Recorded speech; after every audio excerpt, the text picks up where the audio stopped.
If I hadn't ripped the lock off that gate with my pickup truck, our entire town might have burned to the ground.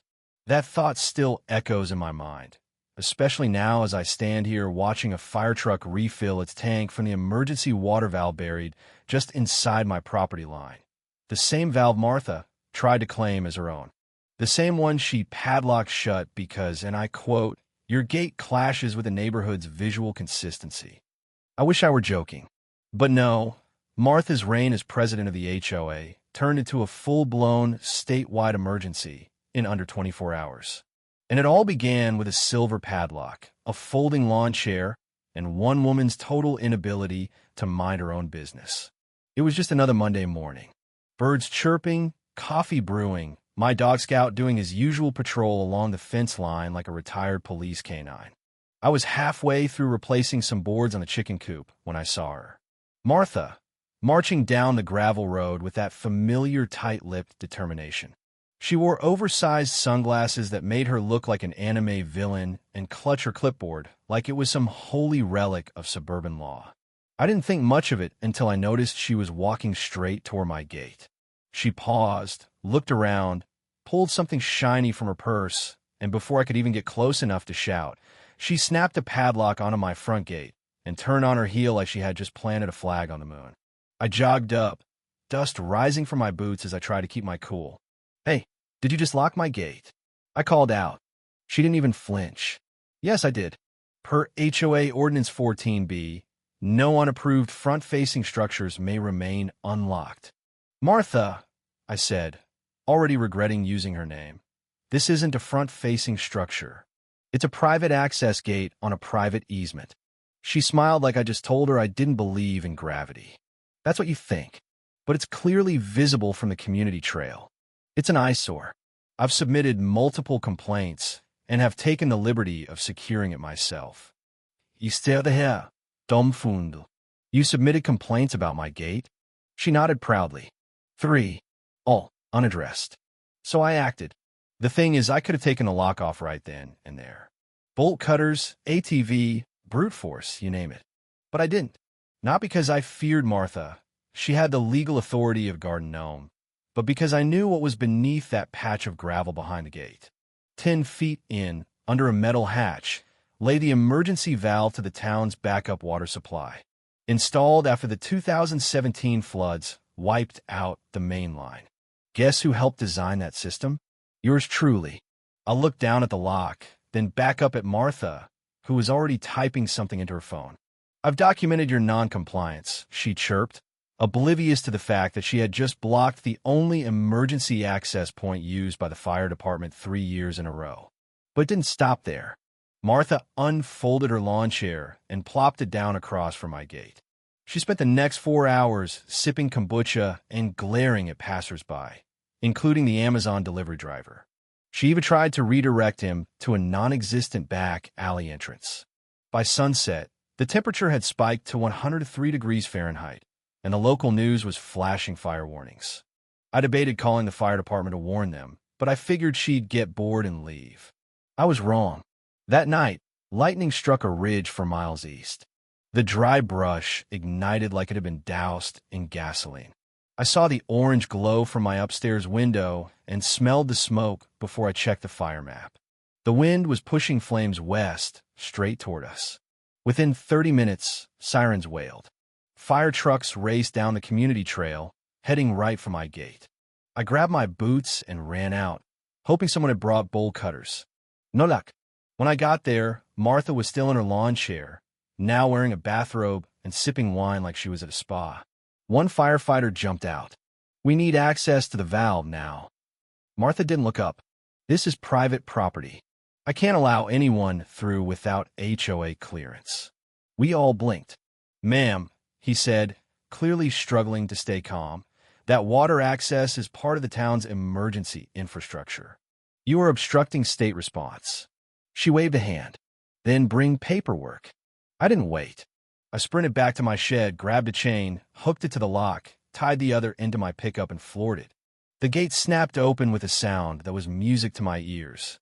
Martha screamed something about legal action, but no one cared. A firefighter tossed her a pamphlet and told her to sit down. The fire was contained within hours thanks to the water supply. But one house in the foothills was lost before help could reach it. The next day, I gave a statement to some very tense county officials. Martha? Nowhere to be seen. But her padlock? I hung it on my porch with a sign. Warning, may cause wildfires. That was just the beginning. The town erupted. What started as whispers at the diner turned into an emergency town council meeting. I was asked to speak. I brought blueprints, contracts, and records. Martha sat in the front row, smug in her white pantsuit, ready with her clipboard. When I explained the gate was a federally designated emergency access route, tied into FEMA funding and state protocols, the room gasped. Martha raised her hand. I was not informed. As community aesthetics coordinator, I acted to preserve safety and harmony. Councilman Briggs replied, visual harmony? A house burned down. Then I dropped the bombshell. Documents showing the HOA was informed in 2018 and acknowledged the access designation in writing. I even brought inspection reports from 2021 confirming its federal status. Blocking it, I explained, wasn't just reckless. It was a potential felony. The mayor ended the meeting swiftly. Investigations were launched. Martha stormed out. But less than 24 hours later, I received a notice, an $800 fine for unauthorized removal of HOA-installed hardware. Martha wasn't done. She was escalating. I called Darren, a paralegal buddy. He owed me for a gray water system I'd helped him install. Within hours, we were knee-deep in HOA bylaws and emails. Turns out, Martha had been playing chess while we all played checkers. She manipulated the board, filed bogus citations, and replaced members with loyalists.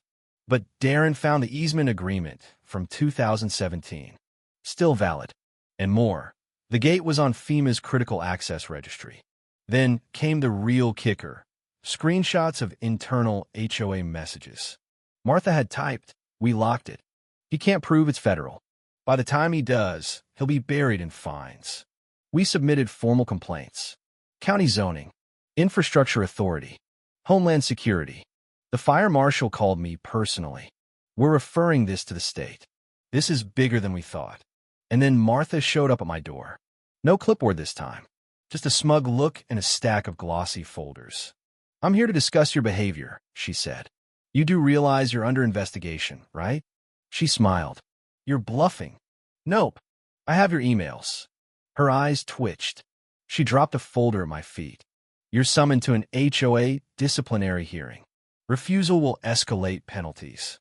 I opened it and laughed. Thursday? Perfect. That's when you're getting served. And served she was. County officials showed up in uniform. I watched from my porch. The look on her face, worth every headache. But she wasn't done. Hours later, a new email hit my inbox. HOA board proposes temporary suspension of easement agreement. I nearly dropped my coffee. Martha, wasn't backing down.